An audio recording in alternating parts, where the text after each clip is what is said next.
kindergarten teacher with 20 years in the district, which was a great joy, privilege, and honor.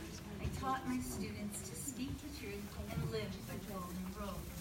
In 2017, I was made aware of the content of SHEP. I was shocked and I was appalled. SHEP is a corrupt curriculum, extremely graphic content, inappropriate, immoral, wrong, and offensive to many students and their families. I propose that SHEP be suspended and replaced with a program that is age appropriate, that represents and respects our shared family and community values, which for many have a foundation of abstinence, virtue, and purity until marriage. This will completely avoid STIs and unwanted pregnancies. Parent input is imperative. Our founding fathers appealed to the sovereign judge of the world for the rectitude of their intentions in the Declaration. Thank you. Karen. Planned Parenthood profits from abortions. That's a sex fail. We have to agree. And yet you bought their sex program for our kids.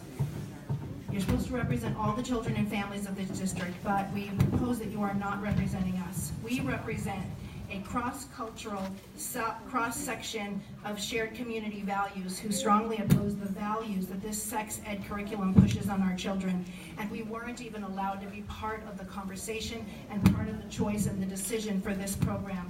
I've been to numerous middle schools. I've spoken to numerous parents at pickup time. We have lots of petition signatures to share with you. 98% of the parents I talk to at the middle schools at pickup time are shocked by this curriculum, but you are ignoring our concerns. We want to be part of the discussion and part of the choice for the curriculum that meets all of our needs. Parents told me that this curriculum is teaching their children to think things that they never would have thought of themselves, that it's good for 6th graders to mooch and masturbate, that porn is very normal.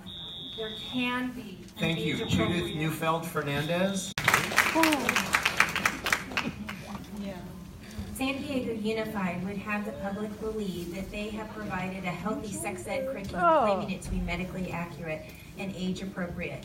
How can normalizing pornography be appropriate? It's not unlike being served a nice big bowl of ice cream, but it's covered in cockroaches.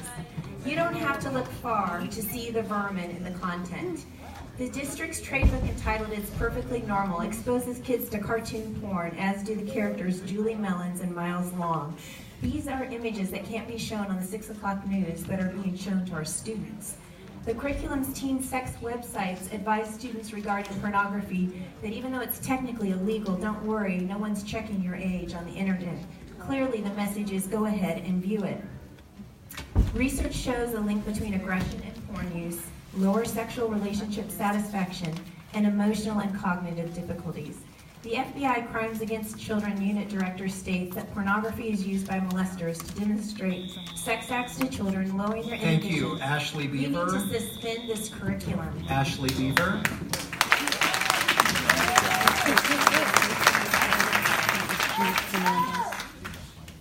Hi, I'm Ashley Bever. I'm a parent of 2 middle school students.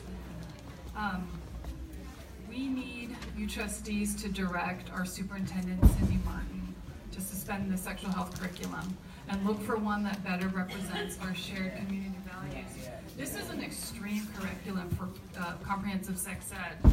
It basically tells our kids that even though the CDC says that early initiation of sexual activity is associated with more partners, not using condoms, teen pregnancy, and more infections, the curriculum tells our middle schoolers the complete opposite.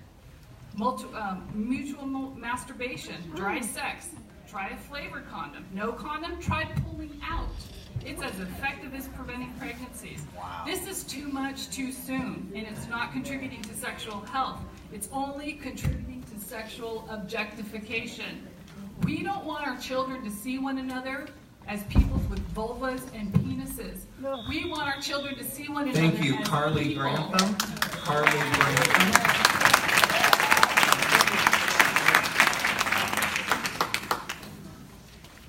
Okay, I also agree that this curriculum is too much, too soon, sexualizing our children way too early. Yes, they can access sexually explicit content on the TV, the internet, their phones, and friends, But if the people in authority positions in their life, the teachers, are providing graphic and detailed information on oral sex, anal sex, vaginal sex, mutual masturbation, with easy internet links to cartoon pornography, like it's no big deal, this confuses a child's moral compass. It will encourage kids to experiment even more, to explore pornography, and to try the sexual behaviors deemed as medium risk and even high risk. A pill or a condom cannot protect against the emotional hazards of premature sexual activity. Common sense should tell us that this is not good for our children and will result in damaging and unhealthy attitudes about sex. Thank you, Gail Levine. Do you want to be Gail responsible for Levine. this? Thank you, Gail Levine. I'm the affiliate director of the Salt and Light Council. We reject sexual health education program, SHEP, and any comprehensive sexuality education, curriculums, and programs.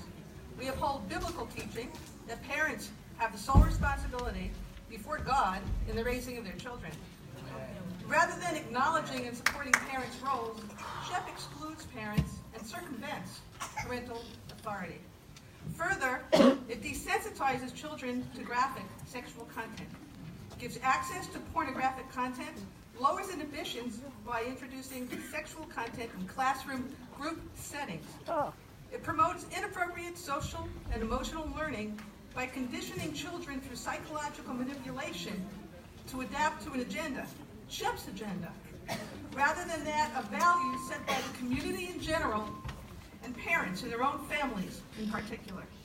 I implore the school district to hear the concerns of those present and redress